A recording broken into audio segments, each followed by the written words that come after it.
Hi, everyone. Welcome to Our Disabled Future, a series where disabled voices lead the way. I'm your host, Nico, and it is a good day for disability inclusion. Each day during Disability Pride Month and beyond, I'm amplifying real disabled stories, where we are, where we want to go, and how the heck we're going to get there. Together, I think. But anyway, today I'm thrilled to be joined by my friend Isaac. Let's dive in. Hi, Isaac. Thank you for joining me. You're welcome, and it's really nice to be joining you, particularly from the United Kingdom. Absolutely. So tell us about yourself and your disabled life. Well, it's an interesting thing. So I would describe myself as a disabled person, a global majority individual, someone from the LGBT or queer community. So I have lots of identities. I live in London with my husband and three dogs. I'm passionate about social justice. And I suppose that all comes from living with disabilities or being disabled by society. So I have lots of long-term health challenges that have meant that I haven't had the same opportunities as my peers or my non-disabled peers, should I say. And it's given me a real fire in my belly to make the world a bit more inclusive and different. I've seen how disabled people just don't have the same life experiences because of their disabilities. And that's something that I've experienced, but want to change in the world for other people like me. That's a very noble calling. You do a great job of talking about how your experiences as a disabled person and your other intersecting identities have formed your experiences and have shown you some inequalities in society. So what does a disability-friendly future look like for you? Yeah, so I recently come across this concept of futurism, particularly from a global majority's perspective. And I was thinking, why are we not applying this to, and I came across Afrofuturism, why are we not applying this to the future of disabled people? Often when and I do lots of work that is at a national level and a local level, but I'm also a disabled person. So for me, it's um, often starting with the voice of people like me and people that I love and care for, colleagues and friends. But there are different spaces, and I sometimes think we're asked to think of our current situation based on the limitations. So I was thinking about like, why are we not doing that blue sky thinking and dreaming beyond the current barriers that we face in society? And I think that for me, the future has to be one of equity, liberation, and where people don't just fall through the gaps or people don't have the same life expectancy, or so people have the same life expectancy as their um, non-disabled peers. People have, and it's really funny because in the UK context, a lot of things that get celebrated. So I live in my own home, I own my own home, I work, I've been to university, I'm married. All those things get celebrated as really big things as a disabled person. And they are just things that everybody that I know wants. But then I look around my disabled brothers and sisters and just see actually a lot of them don't have that because we have a society that others people um doesn't support people to have really good lives. So the future would be where people can one, own their own narratives and lead the lives they want to. One where society doesn't see us as vulnerable but as valuable contributors, and that we have real autonomy and power to live a life that, whatever that may be, has purpose and meaning. So for me, that will always be around social justice, but for someone else, that would mean like being in the creative space, or that will mean for someone else being, in a political space. And actually, different spaces have different barriers. And I think that our infrastructure, the way that we build and design the places that we live, doesn't support disabled people. I think the way that we make disabled people jump through hoops to justify the support that they need to have a good life in the first place is traumatizing, re-traumatizing, and often is defeating the purpose of what we're trying to do in the UK context. And then there's the thing around kind of people don't want to talk about it, like having a family, having relationships, living older as a disabled person. Just it's fearful for a lot of people because I have a loud voice, but not everyone does. And how do we ensure that the future embraces all sorts of abilities rather than disabilities? That's fantastic. In your answer, I hear a lot of my own fears, especially around aging as a disabled man. Mm. Thank you. You give a very detailed answer, so I think you almost kind of answered my third question, but I still want to give you the space to elaborate. How can we make that future that you so beautifully painted a reality? What are our strategies? Do we need to pass any legislation? Do we need to change behaviors or share more knowledge? What do you think? Yeah, so there is, um, I think there's a fear, and I think the fear has become very real to lots of us. So the world um, it has become very unkind for many different groups of people, and that includes disabled people. So I think that we need a world that absolutely sees that we are an asset to the world and doesn't see us as, which is in a UK context, often the portrayal of disabled people is needy, deficit model. The narrative around supporting people is cost rather than good lives.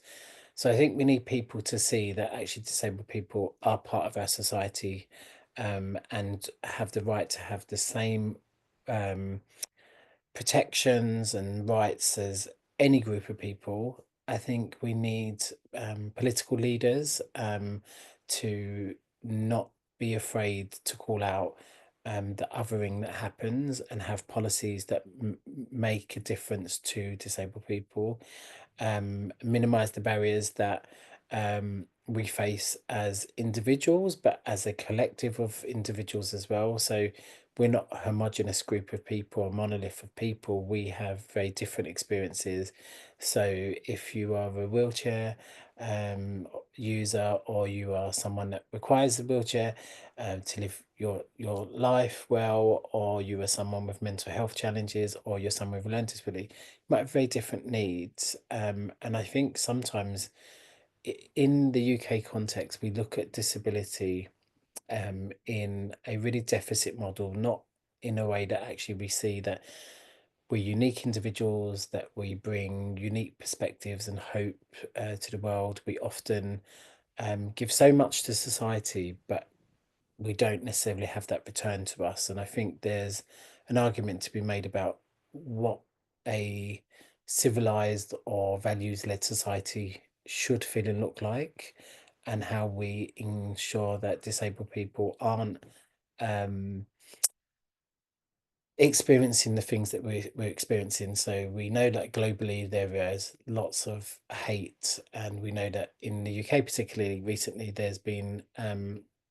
lots of stuff around the far right becoming more politically active, and I think that will have certainly a knock-on effect on how people are supported.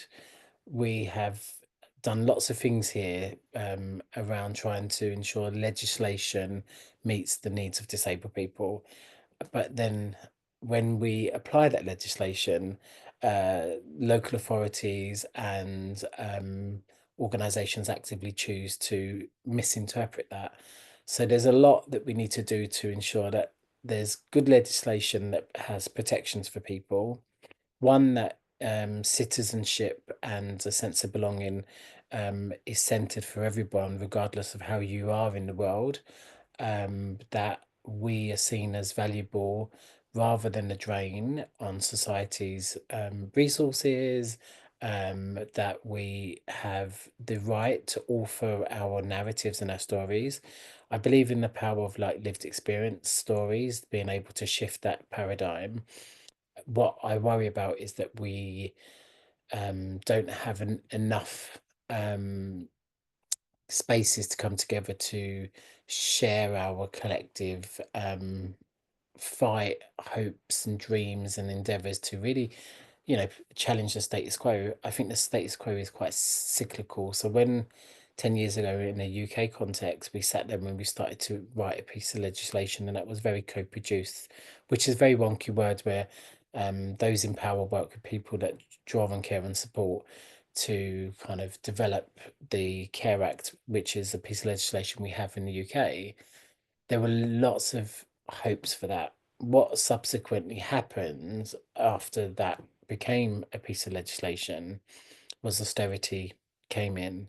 There was a lack of political will to ensure that all of those things that are in that piece of legislation were a reality for people. So you might have really good legislation, but actually the experience is really, really poor. And when I was thinking about coming and speaking to you, I thought, oh, better sense check with other people what is the thing that we could do differently. So I think more people being actively visible and engaged in societal discourse around what it means to be a disabled person.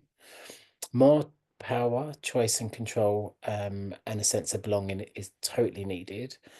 And I think there is a misconception that we the idea of sharing power is that someone gives up power, and actually we all have the right to have some power, and that thing around a sense of belonging and shifting from that really big concepts to like really human concepts around how would you like to feel and be treated in the world, what are the things that are important to you, why should we have a society that many disabled people can't find work or employment or have poorer health outcomes or have more mental health challenges as a result of trying to navigate a really unjust or a world that isn't made for them.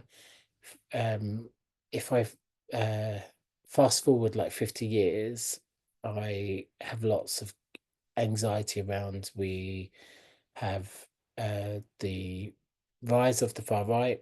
I think that's going to increase. I think we have more politically um, polarized kind of ways of governing and supporting kind of different countries. I think we have much more a nationalist approach in lots of Europe. I then add on top of that, you have the climate crisis, and then on top of that, you have the financial crisis and all of that sort of stuff. And we know disproportionately disabled people will be affected by that. So I hope going forward that we can try to future proof now some of the things that we know that will be a problem for people like us. I think technology is going to play a vital role. Not saying that will ever remove the need for human love and compassion. I think that we need to have better design of our infrastructure, and that might be our local infrastructure, that might be buses, trains, transport. Certainly, our health and care systems need to be redesigned to support disabled people to thrive, not just survive. And then housing, I wonder, like, what will our housing feeling look like as we get older? There is at the moment in the UK a very big political emphasis, which I think is right, like, home first, so keep people in their homes and their communities. But our homes are not accessible, in the first instance. So let's build in accessibility. So not thinking about disabled people, just thinking about society. If you make something accessible for one group of people, you make it accessible for many groups of people. And I think not to constrain ourselves, as we sometimes do, particularly around the rights of disabled people. If you look at some of the social justice um, wins that have happened for um, Black and global majority people or LGBT or queer people, I'm not sure we've had the same wins as disabled people. And even within, I suppose, the community of disabled people, there will be people that are more affected by some of the things that I think just prevent people having a good life. So if you're someone with a learning disability or difficulty, will you have the same voice and power to really center your community's needs within a future? Probably not. How do we, in the UK context, do a lot of this kind of work with disabled people, but we actively exclude like global majority individuals. We actively exclude people with mental health challenges. We actively exclude um, the voice of carers. We actively exclude older people. So what you have is lots of people like me with lots of passion talking about disability and the hopes for disability, but actually I'm just one voice. So I think there's something about bringing all disabled people together, making sure that we have some key asks and messages and that we hold society accountable. Um, it wasn't so long ago in Europe that if you were a disabled person, you'd be sent to a concentration camp, right? And people forget that. It isn't, you know, unimaginable. It's not a um how do I phrase this? It's not unthinkable to many people that I know that if they ask for a basic thing, they won't get it. It's just their norm. And then you expect people to kind of then be active members of society, contributing financially. Um, and yeah, there's just so much around not being limited by what has come before, but really thinking boldly about what can come in the future and how that will serve everybody well, but particularly those that have had the worst outcomes um, for hundreds and hundreds of years. Love how detailed and comprehensive this answer got. You lay out a really easy roadmap, a really detailed and easy to understand roadmap. Thank you, Isaac. As our time together draws to a close, I want to give you a space that you and I, as disabled people, rarely get. And that is a chance to brag about yourself, talk about a recent win or something cool you have currently in progress. If you want to grow your presence online, where can people find you? But this is Sure. just a chance for you to brag about yourself, be your own cheerleader. So let's hear it. Cool. I love bragging about myself. So I'm big-headed, no shame or no throwing shade at me. So I'm Isaac, and a really big win for me recently, although it might not seem like a big win, is that for many, many years I've like been able to have such a national platform in England, particularly, but I've really struggled to break through a local level. And I think that's been because of a lot of fear. So a big win recently for me was being able to speak to the director of our social services and really encourage them to think about how they could work with me to support local people to have a voice. So that's really important to me because sometimes I'm doing things nationally that has really big impact, but at a local level it can be really, really difficult. So that's a really big win. And why it's a big win because it centers local lived experience voices on things that matter to them. It's going to be good for me and my family, but actually it's good for people in my community. And there's nothing better about than doing things that impact your community directly. You can find me on LinkedIn, YouTube, lots of places, but Isaac Samuels, UK, Think Local Act Personal, which is some of the organisations that I'm involved with, the Co-Production Collective. I've got a quite an interesting kind of social media platform. Yeah, and my hope is that I get to see some of the things that we've talked about here today becoming a reality. So I don't want to be here in 50 years' time and we're saying, oh my God, we still have houses and infrastructure that doesn't work for disabled people. I want actually housing and infrastructure and employment and good health to just be the norm, not to be something that we really struggle to obtain as disabled people. That's wonderful. Thank you for all that you do. I'm glad you're making some progress and seeing some wins in that area. Thank you. Of course. All right, folks, thanks for tuning in. Remember, this is our disabled future, and we're building it together, one day at a time. Wherever you go, whatever you do, I'm rooting for you, and I can't wait to see what you do next. Bye.